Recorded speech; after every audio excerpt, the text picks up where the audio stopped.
A very big shout out and thank you to Arwin for inviting me on to this morning's Flat Earth Early Bird show on the Arwin channel. So that's ARWIJN. I will drop a link to his channel down below so you can check it out, subscribe, see the full show. Arwin does do the Flat Earth Early Bird every single day at 6 a.m. for a lot of you Americans. It's quite an early one, but it does go out at 1 p.m. UK time, 2 p.m. Amsterdam time. So check it out, Be Here or Be Sphere, on the Arwin channel for Flat Earth Early Bird. Hello.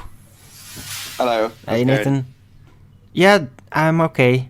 I don't know, it feels like I'm almost getting sick or something. I'm a little tense, but I'm psychologically doing okay. Lovely day, though. Yeah, it is beautiful. It's a bit cloudy right now, but yeah, I could even see the moon and the sun in the same view at one point. That's pretty interesting. Did you see anything like that?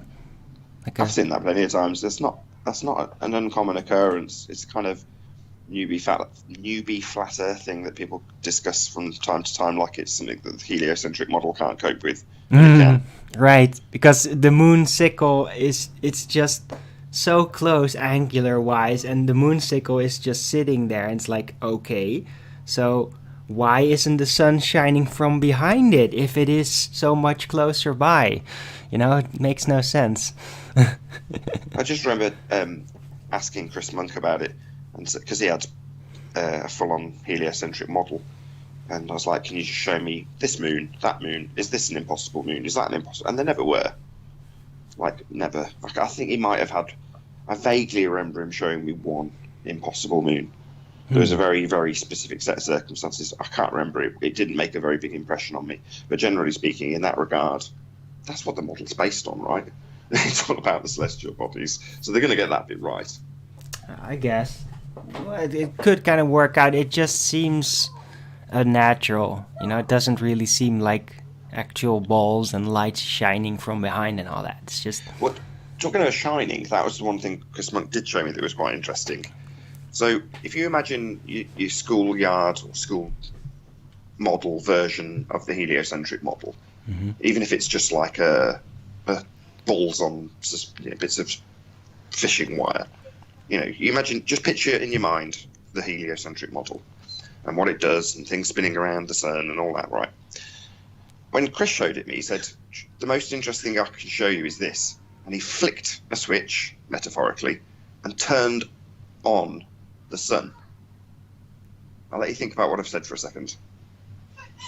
So typically, when you see the model, nothing's lit. Right, you just see the light. You see the light-looking ball. It's like you just see the balls, right? Right. The balls moving around. You don't see the sun shining right in your eyes. Right, but the sun isn't necessarily... Well, I mean, there might be some examples out there, but I've not seen them. The sun isn't the light source of the model. The model's just lit in its entirety. So when you turn the sun on, that's when you get some interesting problems in terms of what should have crescents on it, what should be lit, what should be dark. Well, not the moon, the rest of the celestial bodies, but that was something. Well, should there not, for example, look, if the moon supposedly causes moon eclipses on the Earth, then should that effect not be out there with the other planets and their moons constantly?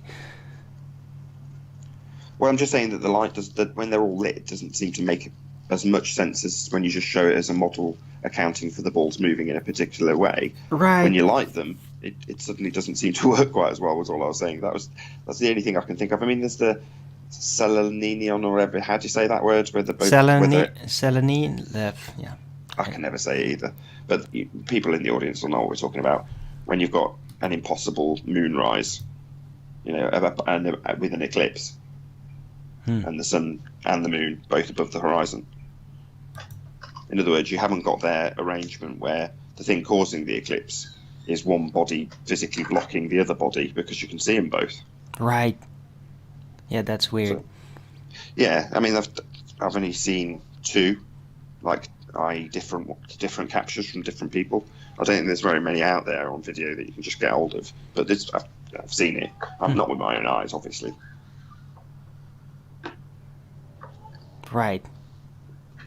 Yeah, weird. But anyway, my concept, I guess, still stands. It's like, okay, if we have this moon supposedly eclipsing the sun from our Earth's surface, and there's this shadow just going around it, well, shouldn't that, since that does kind of happen on a relatively regular base, around the years, shouldn't that kind of thing then happen just as regularly with all these supposed giant planets out there and their moons? Should we not be seeing these eclipse shadows passing over the surface of their moons and that kind of thing? From the Earth, even. Yeah, exactly. Like I say, that was what Chris showed me in his model. Yeah. But we don't. I don't. I've never seen it even being mentioned as a thing. Like, oh, look, we're zooming in on Jupiter now. Look, it's moon. See, the shadow there on the clouds. It's so... Yeah, it's interesting because the shadow is actually bigger than the moon. See, just like on Earth. It makes so much sense.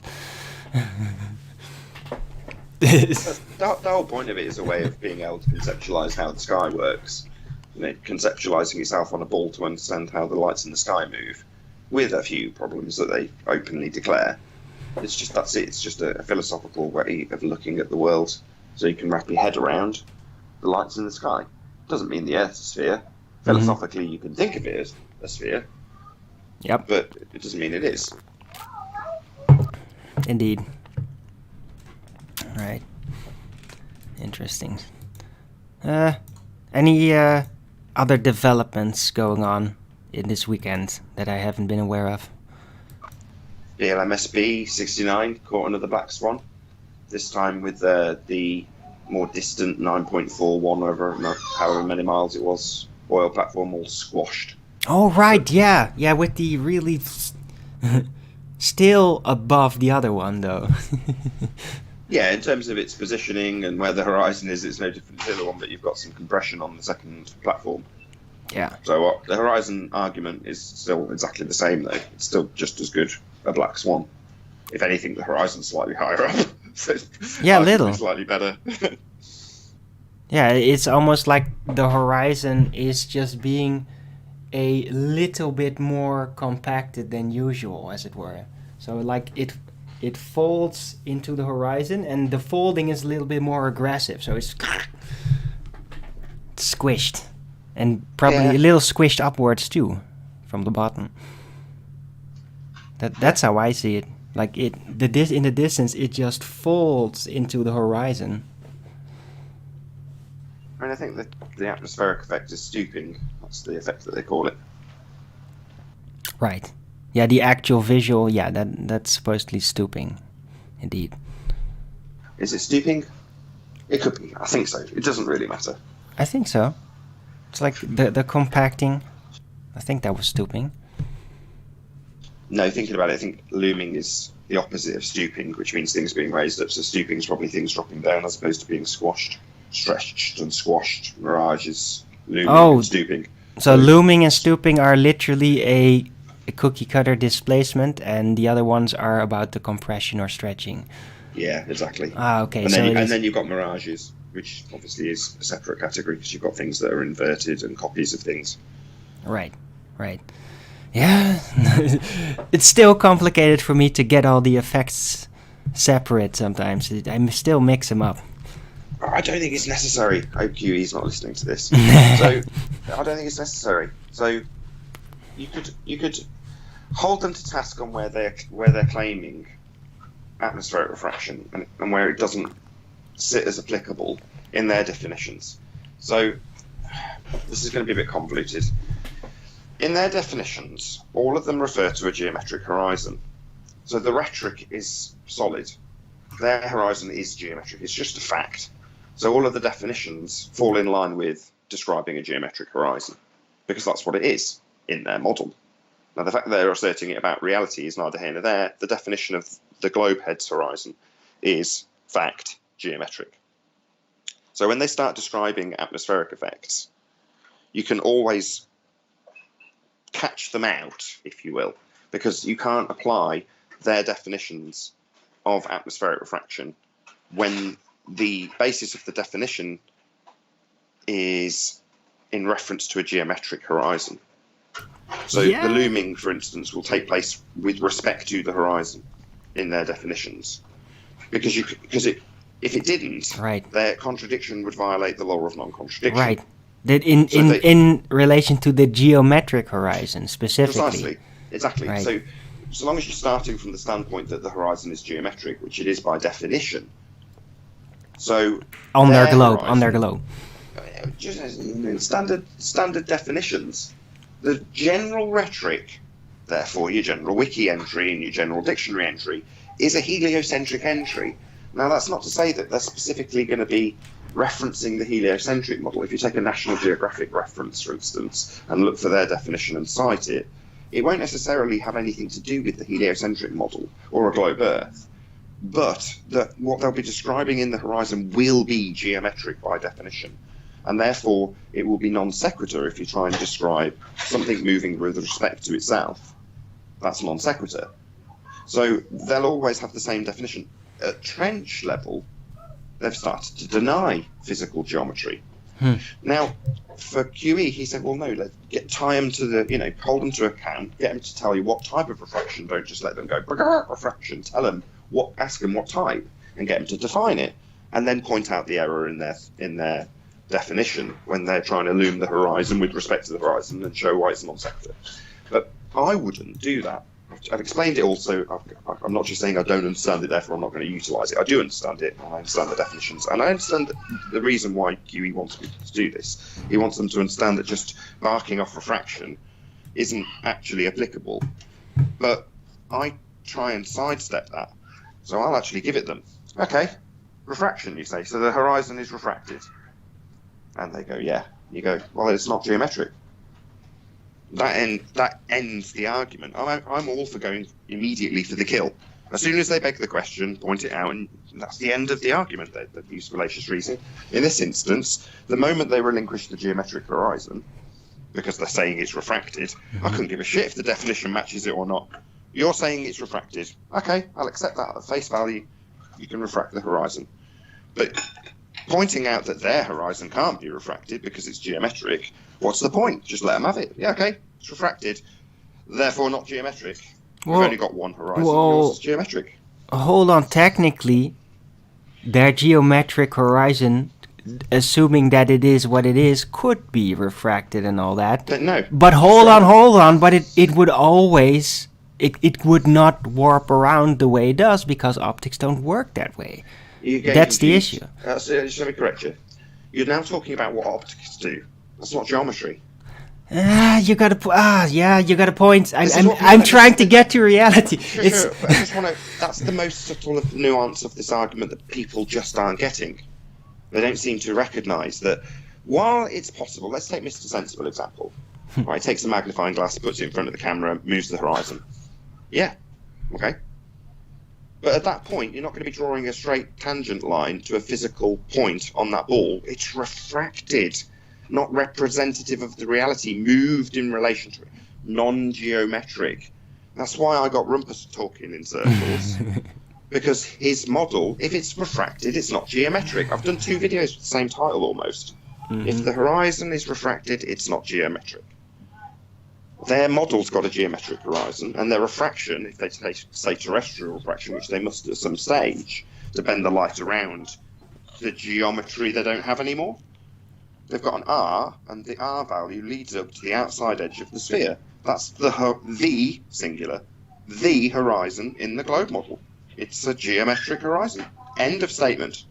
So when they come and say it's refracted, why spend any time arguing about the fact that their definitions don't comply with their claim of refraction, when you can just say, okay, not geometric then?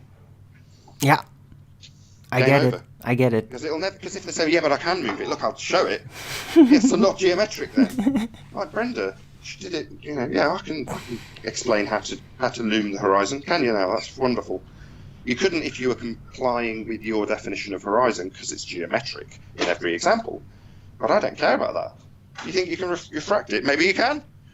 But you can't if it's geometric and it's basing your model on the R values that you're going to refract things with and the horizon itself with the same R value. That's fixed, set, can't be changed. And if you don't have it, you don't have it. So that's the end of geometry. If they're saying it's not geometric, You might as well say, no, we don't have to use globe geometry. You go, thanks very much, put your thumb up. You go, no, you're right, we Right. don't have to use globe geometry. Yeah, That's as correct. soon It's as not they geometric. deny it, they literally shoot in their foot. They literally take the foundation that they need there in order to continue their reasoning, and they don't even realize it. Precisely. The moment you say, no, the horizon can be loomed, then you're saying, no, we don't have to use geometry for the horizon. Oh, right. No, you're right. We don't. Yeah, that's right. No, we don't do that. That's right. A few of them have even said... we do. Well, a few of them have insisted that I'm insisting on having physical geometry. And you're like, why is Nathan insisting on us having physical geometry? It's like, don't you get it? That's your claim. You insist we have geometry, and I love it when they do it, because you're like, no, I'm not insisting on having physical geometry. That's just your religion. The fact that you're having to go, Nathan insists on having physical geometry, not at all. I'll laugh that you think that's the case. I just know what your religion is. Yeah, Nathan, you always used to straw man them with that supposedly the wind moving over the Earth Coriolis effect. Well, all ballers know that they don't have a Coriolis effect because it moves in lockstep. Or Nathan. don't have a deviation caused by Coriolis effect. What kind of muppet are you? Well, isn't that the proof that you've got that makes us believe we're spinning? Shouldn't you be fighting for that argument? Shouldn't you be fighting for Coriolis? Shouldn't you be fighting for us using geometry? Not telling us how it's not geometry. Right. Yeah, they are using globe geometry, but they seem to be very easily scrubbing the natural consequences of geometry and forces and things to the side when it turns out not to be the case in reality, basically. Yeah, they could justify a removal of perspective when they just bark geometry at us. Well, it's geometric. We're talking about the physicality when we use our maths. It's not about the optics, it's about the physicality, it's about the geometry, it's about the actual nature of it. Alright. So just trust in our, yeah! And we can all we could do is ridicule it. Oh, now they trust. Radius Dominus, Gravitas Spiritus Sanctus.